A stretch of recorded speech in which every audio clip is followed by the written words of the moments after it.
baseado nessa alegria que o Vasco tá de enfrentar o Flamengo de volta à primeira quer dizer, divisão, alegria ganha jogo. Baseado no investimento então, do Botafogo, que se tornará o Botafogo do Botafogo. Então, o Flamengo não ganha nem o Carioca. Pronto, a produção Patati tá por aí, chama ele para São Paulo. A Taça São Paulo. Vai dar São Paulo.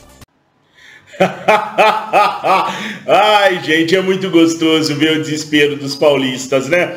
Pra quem não sabe, esse é o Cicinho, porque muitas pessoas não conhecem o Cicinho. É um velho jogador de futebol, até com boas passagens pelo São Paulo, pela seleção brasileira, chegou no Real Madrid, era até um jogador engraçadinho, entendeu? Mas aí se perdeu no mundo da bebida, acabou com a carreira dele e hoje acho que ainda tem alguns resquícios da bebedeira que ele tinha enquanto jogador nas opiniões que ele tem. Quer dizer assim, nação, o Flamengo não vai ganhar nem Campeonato Carioca o ano que vem, porque o Vasco tá alegre porque subiu para a Série A. O Botafogo, que tem um elenco aí com folha de pagamento inferior a 5 milhões de reais, vai ter um investimento brabo e o Botafogo vai voltar a ser Botafogo. Nem na época que o Botafogo era Botafogo, o Botafogo ganhava do Flamengo. Mas agora, com investimento, que aliás o Cicinho está tão mal informado, segundo o planejamento do Botafogo para o ano que vem, o investimento vai ser todo feito no CT. Não será feito na contratação de jogadores midiáticos. Então o Cicinho nem sabe do que ele está falando. Mas enfim, e o Fluminense é o Fluminense, né? Terceiro lugar, Campeonato Brasileiro e pá. Bom, a alegria do Vasco. Nós, rubro-negros, estamos muito tristes, porque nós ganhamos a Copa do Brasil e a Libertadores da América. A alegria do Vasco por ter subido para a Série A faz do Vasco um candidato sério a ganhar tudo ano que vem. Mas o Flamengo, que ganhou a Copa do Brasil e Libertadores da América, não. Nós estamos tristes. É a alegria do Vasco que vale. O investimento do Botafogo. O Flamengo está contratando Gerson, Agostinho Rossi, entre outros jogadores, com possibilidade de Davi Terans, com possibilidade de Oscar, com possibilidade de Anderson Talisca, mas é o investimento do Botafogo que vale fazer o Botafogo ficar maior do que o Mengão queridão. O Fluminense terminou na terceira colocação do Brasileiro, e por isso é um timaço, muito melhor do que o Flamengo, que terminou em quinto. E o Flamengo terminou em quinto sem querer jogar o Campeonato Brasileiro, com o técnico Dorival Júnior dizendo claramente que abriu mão do Campeonato Brasileiro pelas Copas, ou seja, o nosso time reserva ficou 2 posições atrás do Fluminense apenas, e os times do Rio vão fazer o Flamengo não ganhar nem Carioca no ano que vem. Mas eu vou falar um negócio, Cicinho, você já foi melhor, irmão. Você já teve melhores opiniões. Vou falar igual o Mano falou, se a alegria ganha título, vamos contratar Patati Patatá. Que mané contratar? Renovar com o Gabigol, nada. Renovar com o Pedro, nada. E trazer aí Michael de volta pra quê? Pra que trazer o Gerson? Segundo o Cicinho, é melhor a gente contratar o Patati Patatá. Isso, nação, é o desespero da imprensa paulista. É o medo que a imprensa paulista tá do Mengão queridão começar a papar tudo. Como já tá papando agora, mas no ano que vem o Marcos Braz disse que quer Brasileirão, Campeonato Carioca, Libertadores e Copa do Brasil. Querer uma coisa toda o ano que vem. Seria histórico. Nenhum time na América do Sul jamais conseguiu tal feito. Será que o Mengão consegue o ano que vem? Boa, nação. Depois dessa pataquada que eu mostrei para vocês, eu quero dizer para vocês que nesse vídeo aqui eu quero falar um pouquinho sobre o Dorival Júnior e as possibilidades do treinador rubro-negro para 2023. Também quero falar um bocadinho sobre Marcelo Galhardo, que está livre no mercado. Eu quero falar sobre valores, sobre quem é o Marcelo Galhardo, porque tem muitas pessoas que não conhecem o Marcelo Galhardo, até chamam ele de Renato Gaúcho da Argentina. Portalupe Portenho, estão chamando o Marcelo Galhardo. E eu acho que não é por aí. Eu acho que o Marcelo Galhardo tem uma ficha corrida de serviços prestados ao futebol sul-americano como treinador muito mais ampla e muito mais séria do que o Portalupe, mas eu gosto sempre de ter a sua opinião e por isso eu vou trazer alguns dados para vocês poderem avaliar a situação do Marcelo Galhardo. Nação, eu peço para que você deixe o seu like, se inscreva aqui no Resenha Rubro-Negra. Gente, nós estamos no Resenha. Tem muita gente que não faz diferença dos dois e acha que a gente está no Fla-Nação VP. Nós estamos no Resenha e nós precisamos da sua inscrição, que está inscrito lá no Fla-Nação VP, para esse canal crescer também. Esse canal tem um conteúdo totalmente diferente do conteúdo do Fla-Nação VP, apesar de falarmos de Flamengo tanto cá quanto lá, valeu? Agora vamos dar uma espiadinha na Bet7k, patrocinadora aqui também do Resenha Rubro-Negra, a melhor casa de apostas do Brasil. Roda o VT, produça. Nação, a Bet7k é a melhor casa de apostas do Brasil. Nela, você tem mais facilidade de realizar os seus saques na hora que você desejar. Além disso, se você clicar no link que está aqui na descrição desse vídeo, você vai ganhar o dobro para poder jogar. Ou seja, se você investir R$100 em apostas, eles vão te dar mais R$100, você terá 200 para apostar. Se você colocar 200, eles vão te dar mais 200, você terá 400 para apostar. É diversão pura e garantida. Agora, só vai apostar se você tiver mais de 18 anos e tiver aquele dinheirinho sobrando.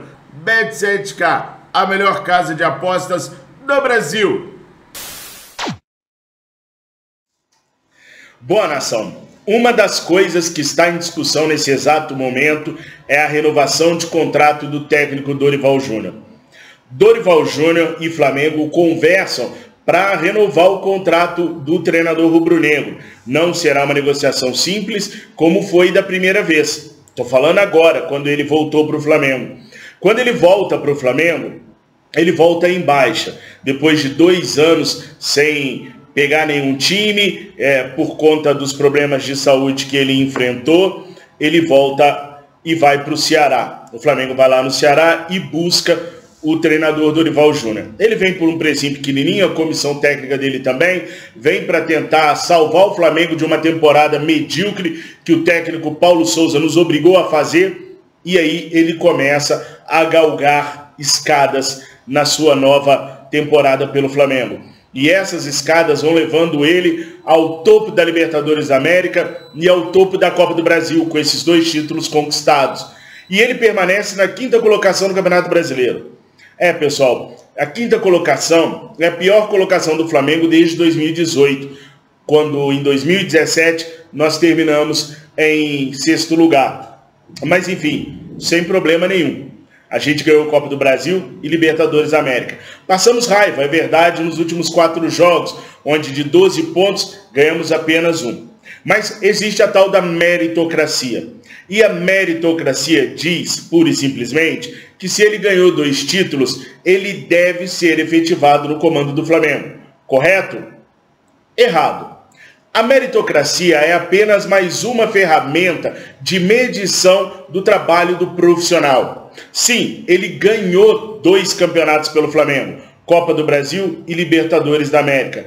Mas ele teve, junto com o resultado, desempenho. Eu venho batendo muito nessa tecla aqui no canal, a questão do desempenho. A meritocracia só é válida se todos os outros fatores convergirem numa boa ação do profissional na execução do seu trabalho. É isso que nós vemos de Dorival Júnior. Nós ganhamos a Copa do Brasil com desempenho ou foram com ações individuais? Nós ganhamos a Libertadores da América com desempenho ou foram com atuações individuais? E mais, avaliando apenas o trabalho do treinador, a gente vê nas finais da Libertadores da América o dedo do treinador em alguma movimentação tática, em algum esquema bolado para poder parar o Corinthians ou o Atlético Paranaense? Essas perguntas elas têm que ser feitas para a gente descobrir se vale a pena utilizar a meritocracia por si só ou utilizar a meritocracia junto com os outros índices que indicam se o treinador foi bem ou se foi mal. Vou dar um exemplo para vocês. Brasileirão de 2020. Rogério Ceni venceu. Tivemos desempenho? Não tivemos.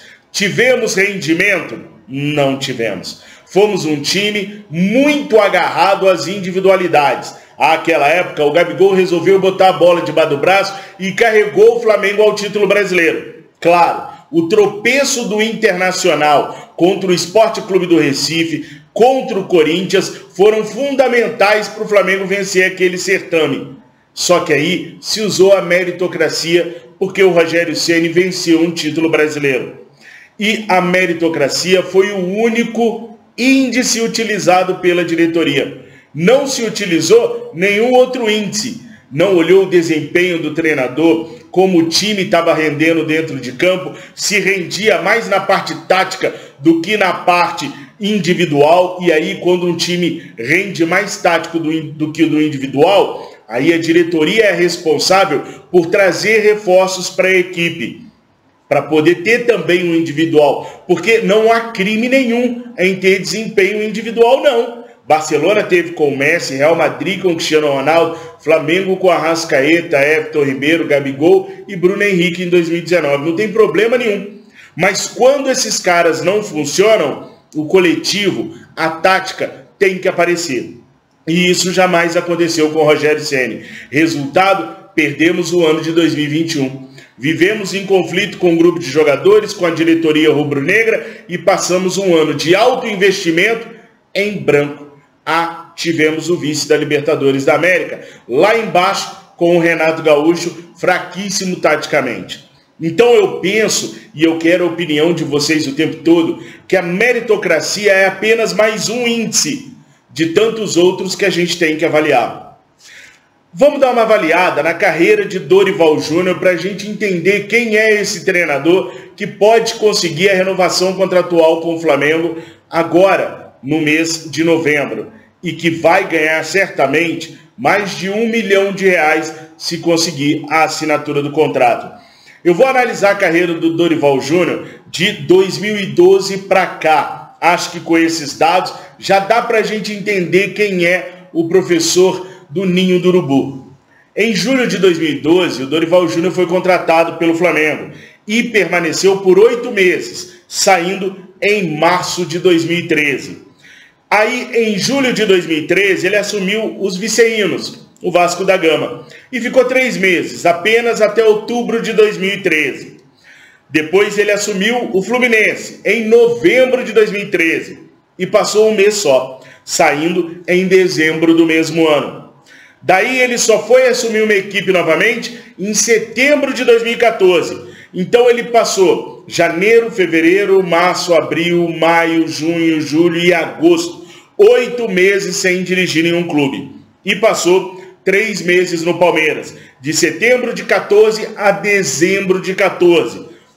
Depois ele ficou janeiro, fevereiro, março, abril, maio, junho e em julho, 6 meses depois de ser demitido do Palmeiras, ele assumiu o Santos. E ali ele encontrou o seu melhor trabalho. Ficou no Santos de julho de 2015 a junho de 2017. 2 anos. O seu trabalho mais longevo até então na carreira. Saiu do Santos em junho de 2017 e já engatou uma sequência no São Paulo no mês seguinte, ficando apenas um mês parado. E permanecendo no São Paulo até março de 2018. 8 meses, assim como foi no Flamengo. Depois ele volta ao Flamengo. Ele fica de março, abril, maio, junho, julho, agosto, 6 meses desempregado. E em setembro de 2018, ele assume o Mengão Queridão, ficando até dezembro. Mais um trabalho de 3 meses. Depois ele fica de dezembro de 2018 a dezembro de 2019 parado, sem nenhum clube. E aí ele assume em dezembro de 2019 o Atlético Paranaense e fica até agosto de 2020, portanto 9 meses. Depois ele para em agosto de 2020 e só retorna 2 anos depois no Ceará, em abril. Mas nesse período especificamente, ele estava se tratando de um problema grave de saúde que ele teve. Então ele passou 2 anos se tratando de um problema de saúde. Ele fica no Ceará de abril de 22 a junho de 2022. E aí ele estava fazendo um trabalho muito bom no Ceará. Com o Dorival, o Ceará não cairia pelo desempenho que vinha tendo. Só que o Flamengo foi lá e tirou o Dorival. e aí o Dorival voltou em junho deste ano e está no Mengão Queridão até agora. O maior trabalho dele em tempo, então, foi o Santos, com 2 anos de duração. Depois, o maior trabalho foi no Atlético Paranaense, com 9 meses. Em seguida, São Paulo e Flamengo premiaram o treinador com 8 meses de paciência. Depois, ele esteve no Mengão Queridão, agora, atualmente, já fazem 6 meses que ele está aqui no Flamengo. Depois, só trabalho de 3 meses, 2 meses e 1 mês. Desde 2012, o Dorival Júnior venceu um campeonato paulista pelo Santos em 2016, ganhou um campeonato paranaense pelo Atlético do Paraná em 2020, a Libertadores e a Copa do Brasil pelo Flamengo. Durante toda a carreira, em 2009, ele subiu com o Vasco da Série B, sendo campeão da competição. Em 2010, ele ganhou a Copa do Brasil com o Santos, portanto, o treinador é bicampeão da Copa do Brasil.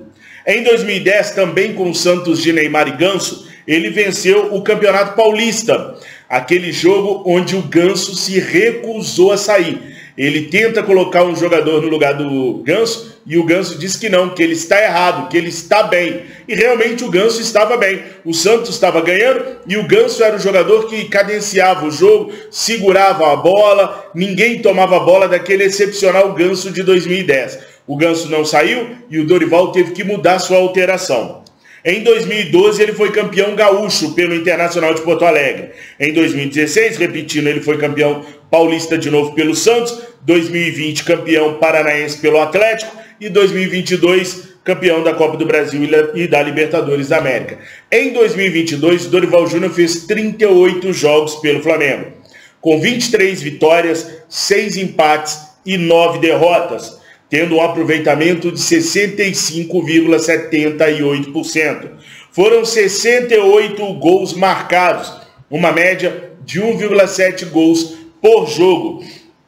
35 gols sofridos, o que dá uma média de 0,92 gols por jogo, quase 1 gol sofrido por jogo. Ele conquistou 75 pontos de 114 possíveis. Essa é a história de Dorival Júnior. Eu já falei para vocês recentemente que dos últimos treinadores que passaram pelo Flamengo, de 2019 para cá, Dorival Júnior foi o terceiro com melhor desempenho. Na primeira colocação, obviamente, acho que vocês sabem, hein? Chutem aí quem foi o primeiro colocado. Claro que foi o bom velhinho Jorge Jesus, com 80,55% de aproveitamento. Na segunda colocação, Renato Portaluppi, com 72% cravados de aproveitamento. Aí vem o Dorival Júnior, com seus 65,78% de aproveitamento. Depois nós tivemos o Paulo Souza, com 65,62% de aproveitamento. Muitas pessoas esquecem, mas o Paulo Souza fez uma campanha extraordinária na Libertadores, com 5 vitórias e 1 empate. Depois o Dorival pegou essa campanha, que para mim é 100%, e continuou com ela invicto até a final. Na quinta colocação vem o Domenech Torrent, com impressionantes 64,10% de aproveitamento. Mas a questão do Domenech tem aí também, assim como o Paulo Souza, inflado o Campeonato Carioca, né? Ambos disputaram o Campeonato Carioca. E nós temos aí o Rogério Ceni com medonhos 62,31%. Ele que é o que eu mencionei para vocês, que foi o campeão brasileiro. E dos 6 treinadores que o Flamengo teve, da gestão Rodolfo Landim, Rogério Ceni foi o pior de todos em aproveitamento. Isso mostra que os índices têm que ser todos interligados. Desempenho, rendimento, aproveitamento, meritocracia. Não pode se avaliar apenas pela meritocracia, porque o risco de você cometer um erro numa renovação contratual é grande, como nós cometemos com o Rogério Ceni. Agora, é óbvio que o Dorival Júnior é muito mais treinador do que o Rogério Ceni. Há que se levar mais um índice em consideração. O número de títulos que o Dorival já ganhou, o número de títulos que o Ceni já ganhou. O tempo de carreira de Dorival Júnior e o tempo de carreira de Rogério Ceni. Dorival Júnior foi treinador do Rogério Ceni. Então, ele tem muito mais condições de fazer uma sequência de trabalho melhor no Flamengo do que o Rogério Ceni teve, porque faltava ao Rogério Ceni a experiência que hoje o Dorival Júnior tem. Então, eu estou tentando ser aqui bem imparcial e levar para vocês todos os dados. Agora, tem um detalhe, pessoal. Tem um cara no mercado agora que está fazendo com que a nação rubro-negra fique balançada com a questão da renovação de Dorival Júnior. Eu estou falando do Marcelo Galhardo. O Marcelo Galhardo esteve à frente do River Plate por 8 temporadas. E o cara foi simplesmente espetacular. Só para vocês terem uma ideia, ao longo desses 8 anos, o River Plate participou de 18 finais e venceu 14. Foram 14 títulos de Marcelo Galhardo pelo River Plate em 8 anos.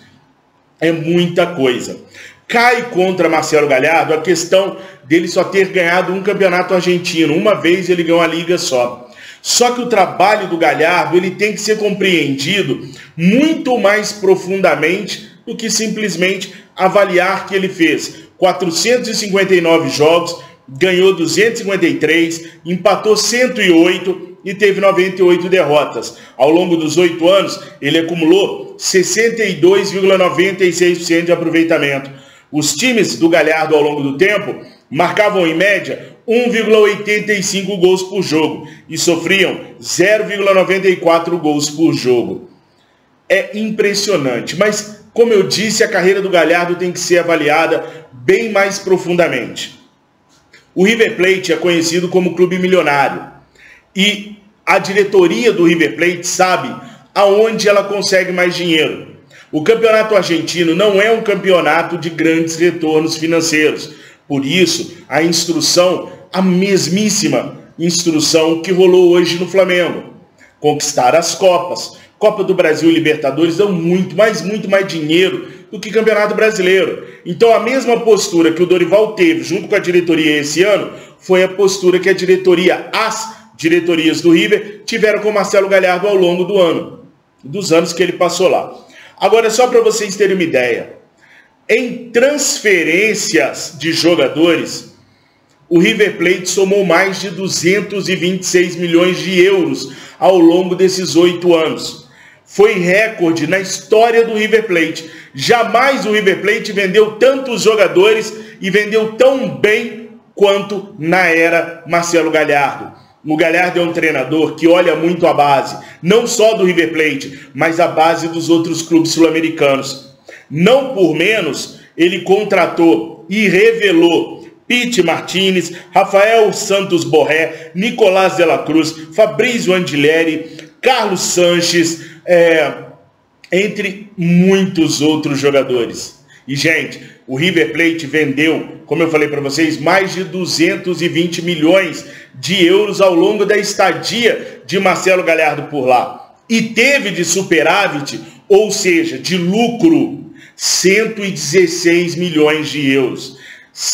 220 para 116 milhões de euros de lucro. O que isso quer dizer? Ele comprou jogadores na base de outros times. Então você pega tudo que o Marcelo Galhardo gastou na contratação de jogadores, subtrai pelos valores que eles foram vendidos e você vai encontrar 116 milhões de euros de superávit por conta do tato do Marcelo Galhardo em encontrar grandes jogadores no mercado sul-americano. Desses que eu citei aqui, Fabrício Andileri já foi pedido no Flamengo. Carlos Sanches, que é irmão do Nicolás de la Cruz, hoje está no Santos, já foi pedido no Flamengo. Nicolás de la Cruz é pedido toda hora no Flamengo. Rafael Santos Borré também já foi pedido no Flamengo. E o Pity Martinez vira e mexe, a nação lembra dele também. Ou seja, ele é muito mais completo e pode dar um retorno muito maior do que os treinadores brasileiros que apenas treinam e jogam. Galhardo é muito diferente de tudo isso. Na minha humilde opinião, e você pode dar a sua aí também, com Marcelo Galhardo livre no mercado, nesse momento ele está na França, fazendo o network dele, conversando, esperando uma boa proposta para ele na Europa. Ele já tem conversas adiantadas com Valência, mas pode conseguir coisa melhor. Eu acho que a diretoria rubro-negra deveria pelo menos sondar o Marcelo Galhardo. Pelo menos saber o que o Galhardo quer. Até porque a gente corre o risco de ficar sem um Dorival Júnior, se a CBF o chamar para treinar a seleção brasileira. Então, até por precaução, eu olharia a situação do Marcelo Galhardo. Eu não acredito nessa historinha para boi dormir, nessa lorota, que por 2 milhões o Galhardo viria. Até por tudo isso que eu abri para vocês, o Galhardo é um treinador muito mais caro do que 2 milhões de reais. Lá na Argentina mesmo, ele ganhava 2,5, quase 3. Por que ele aceitaria ganhar menos estando no ápice da sua carreira como treinador? Então, essa informação de que 2 milhões de reais traz o Marcelo Galhardo, eu não engulo. Mas eu acho que o Flamengo deveria, pelo menos, olhar, sondar Marcelo Galhardo nesse momento. O que vocês acham, nação? Coloquem aqui nos comentários a opinião de vocês sobre tudo isso que eu discorri, sobre o Ceni, sobre o Dorival, sobre o Marcelo Galhardo e sobre o brincalhão do Cicinho. Esquece. Mas não esquece de deixar o seu like, de se inscrever no nosso canal, de chamar os seus amigos e as suas amigas para assistirem os vídeos aqui do Resenha. Quem sabe eles acabam gostando e se inscrevem no nosso canal, né não? Nação, por enquanto é isso. Eu volto lá no Fla Nação VP com mais notícias do Mengão Queridão ao longo do dia. Tamo juntos, fiquem com Deus. Olha, eu não estou pedindo a saída do Dorival, não. Eu estou fazendo um estudo de dados para a gente poder fazer na nossa cabeça a ideia se o Dorival tem que ficar ou não. Escreve aí nos comentários quando você chegar à sua conclusão. Fiquem com Deus, saudações rubro-negras. Feliz aniversário, Mengão. 127 anos de luta e de glória. Te amamos demais.